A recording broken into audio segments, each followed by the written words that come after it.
Bom dia, graça e paz, mais um dia na presença do Senhor, onde as misericórdias dele se derramam sobre as nossas vidas. Hoje eu quero refletir um pouco sobre o nosso dia a dia.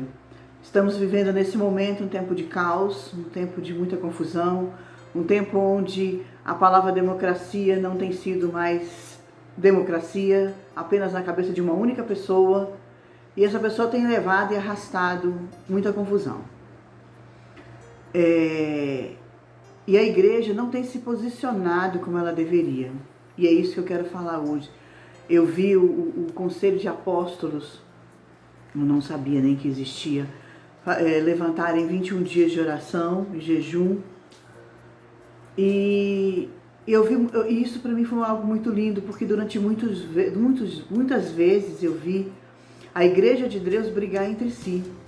A igreja de Deus não é a Assembleia, não é a Presbiteriana, não é a Batista, não é a Cristã Evangélica, não são as igrejas pequenas, não é a Igreja Católica. A igreja de Deus são todos aqueles que professam o nome do Senhor, que professam o Senhor Jesus como Senhor e Salvador das suas vidas. E não nos cabe a nós dizermos quem está ou não salvos, dizer que denominação tal não está salva, denominação tal está salva. Nós não conhecemos o coração do homem, somente Deus sonda os nossos corações. Já fala lá no Salmo 139, se não me engano. Então não nos cabe dizer quem é ou não igreja de Deus. Mas a igreja de Deus não são as denominações. A igreja de Deus é composta por mim, por você, por aqueles que professam o nome do Senhor, por aqueles que aceitaram a Jesus como único Senhor e Salvador das nossas vidas. Nós somos a igreja de Cristo. Nós precisamos levantar em oração como corpo de Cristo. Durante muito tempo eu vi ela se dividindo por causa de usos e costumes. Uma igreja achar que é melhor do que uma denominação, achar que é melhor do que a outra. Eu particularmente participei de uma denominação onde eu cometi um pecado da fornicação. Eu tive relações com o meu namorado, sendo que eu não era casada. Eu estava em pecado. Foi algo proposital? Não, eu era muito nova convertida e ainda estava acostumando com as coisas de Deus, mas não deixei de cair. E vou falar uma coisa para vocês. Eu caí, eu pequei, me senti imunda depois disso, pedi perdão ao Senhor. E Deus me perdoou. Mas eu participava de uma igreja que não entendia bem o perdão. Onde infelizmente os usos e costumes estavam na frente da palavra do Senhor. Então, quando nós chegamos para o pastor para conversar com ele sobre o pecado em si, ele nos perdoou, mas a igreja tinha como regra deles disciplinar os membros que pecavam. Então nós fomos disciplinados e a nossa disciplina tinha um tempo determinado, 3 meses. Após isso, essa conversa, eu descobri que eu estava grávida. E aí eu fui e conversei com o pastor, né? E nessa conversa com o pastor eu descobri que parece que a consequência do pecado aumentou o pecado, porque a minha disciplina agora era por tempo indeterminado, mas o do meu namorado era por tempo determinado ainda. Ou seja, existia um erro grave ali. Perdão é perdão, ponto. Deus não falou, você deixa lá de disciplina, deixa lá no... Não. A disciplina vem do seguinte: você conversa com seu irmão, se você ganhou ele e ele entendeu que ele está em pecado e vai mudar de direção, amém, você ganhou o irmão. Se você não ganhou aquele irmão naquele momento, você vai continuar orando. E depois da oração você vai chamar um outro irmão de testemunho, os dois vão conversar com aquele irmão. Ganhou ele entendeu que está pecado? Benção. Agora, não deu certo ainda, vamos orar mais um pouco. Depois da oração, chama a diretoria da igreja, daquela denominação. Conversa com aquele irmão. Aquele irmão não não conseguiu entender que ele está pecando, porque se ele conseguiu, amém, glória a Deus. Não conseguiu, a Bíblia é clara, que aí ele fala, então você conversa com ele e você fala que ele não faz mais parte do corpo de Cristo. Do corpo de Cristo não, exatamente, ele não faz mais parte do corpo de Cristo até que ele se conserte diante de Deus. Ok. Nossa, Ana Paula, mas isso é absurdo. Não, isso não é absurdo. Coloca uma laranja podre dentro de um barril e veja o que acontece com todas as outras. Não estou falando para pegar essa pessoa que pecou e jogar lá fora. Mas ela não pode mais fazer parte do membro, ela não pode mais ceiar como se ela fosse membro do corpo de Cristo, porque ela precisa de uma restauração, ela precisa de um entendimento que ela pecou contra o corpo de Cristo. Não, primeiro ela pecou contra Cristo, pecou contra Deus, depois pecou contra o corpo, então ela não pode ter comunhão com o corpo naquele momento. Ela pode continuar ouvindo a palavra e indo aos cultos para ouvir a palavra, porque a palavra vai transformar a vida dela, porque a palavra de Deus não volta vazia. Mas comunhão com o corpo ela não pode ter mais uma vez, que ela não quer se consertar do pecado. Porque pecar, nós sempre vamos pecar, e a palavra diz que a gente falar que não peca já pecou, é mentiroso. Mas não podemos viver na prática do pecado. E eu lembro de conversar com esse pastor e falar que eu estava sentindo falta de cear. A minha filha já tinha 3 meses, eu já tinha me arrependido do meu pecado há muito tempo atrás. E eu lembro das palavras do pastor, quando ele falou para mim o seguinte: irmã, existe uma irmã nessa igreja que pecou e nunca mais vai poder cear. Eu confesso que até hoje eu sou curiosa de que pecado foi esse que o pastor achou que ele não tinha o direito de perdoar para a irmã poder entrar de volta na comunhão do corpo de Cristo. Mas isso foi entre ele e a irmã e Deus. Com certeza foi entre ele e Deus. Mas eu falei para ele, a palavra de Deus diz, a palavra quando eu digo, não é meu tablet não, viu? A palavra de Deus diz que se eu pedir perdão a Deus, ele vai me perdoar. E que é ele que sonda o nosso coração. Onde diz que eu não tenho perdão e que eu não posso mais voltar a cear.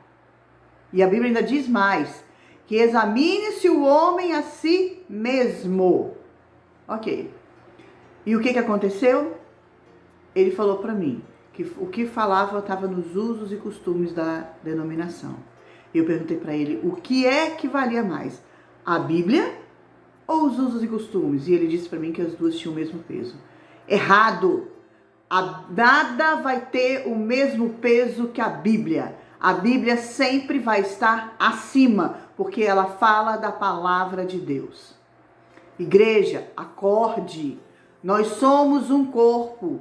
Uma denominação não é melhor do que a outra. Podemos ter ministérios diferentes, mas somos um só corpo. Um é pé, o outro é mão, o outro é braço, mas o cabeça sempre vai ser Cristo.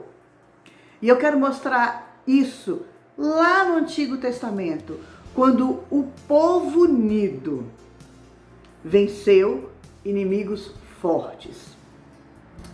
A palavra de Deus está lá em Êxodo 14, os versículos 13, 14, do versículo 13 ao versículo 18. Eu vou ler aí para vocês. Moisés, porém, respondeu ao povo: não temais, aquietai-vos e vede o livramento do Senhor, que hoje vos fará, porque os egípcios que hoje vedes, nunca mais os tornareis a ver. O Senhor pelejará por vós, e vós vos calareis. Disse o Senhor a Moisés: por que clamas a mim? Dize aos filhos de Israel que marchem. E tu, levanta o teu bordão, estende a mão sobre o mar e divide-o, para que os filhos de Israel passem pelo meio do mar em seco. Eis que endurecerei o coração dos egípcios, para que vos sigam e entre nele. Serei glorificada em Faraó e em todo o seu exército, nos seus cavalos e nos seus cavalarianos. Os egípcios saberão que eu sou o Senhor. Quando for glorificado em Faraó, nos seus carros e nos seus cavalarianos. Gente, desculpa, mas de manhã minha voz resolve sempre, a garganta dessas agonias de manhã. Contexto de Êxodo 14. O povo de Israel era cativo dos egípcios durante anos. Deus levanta Moisés para libertar. Deus usa Moisés e o povo é libertado e sai do cativeiro. Pega tudo que eles têm e vai caminhando. Só que era um povo ainda que estava acostumado a ser escravo.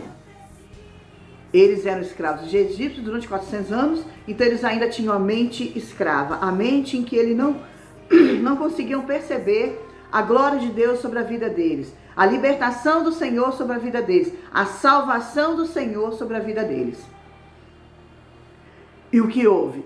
Qualquer mínima provação gera motivo do povo inteiro levantar em murmuração e reclamar. Veja bem, o povo inteiro levantava e murmurava. O povo inteiro pecava contra o Senhor. Numa dessas, eles estavam em frente ao Mar Vermelho e atrás deles estavam os egípcios com a cavalaria e eles vieram para matar. E nada do que eles trouxeram com eles eram armas de guerra. Eles eram escravos. Escravos não tinham direito a armas de guerra.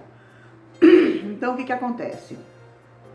Quando chega em frente ao Mar Vermelho, ao invés deles levantarem os olhos para Deus e clamarem ao Senhor por uma libertação, por um livramento, eles resolvem murmurar e achar que Moisés não tinha sido usado agora por Deus e que Moisés agora trouxe eles para morrer bem ali.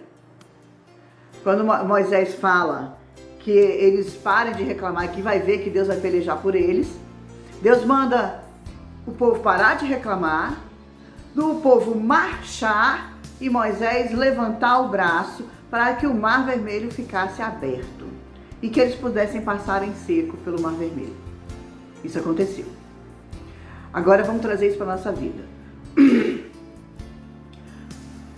Como Igreja de Cristo, o que nós estamos fazendo hoje pela nossa nação? Estamos orando? Estamos jejuando? Estamos marchando?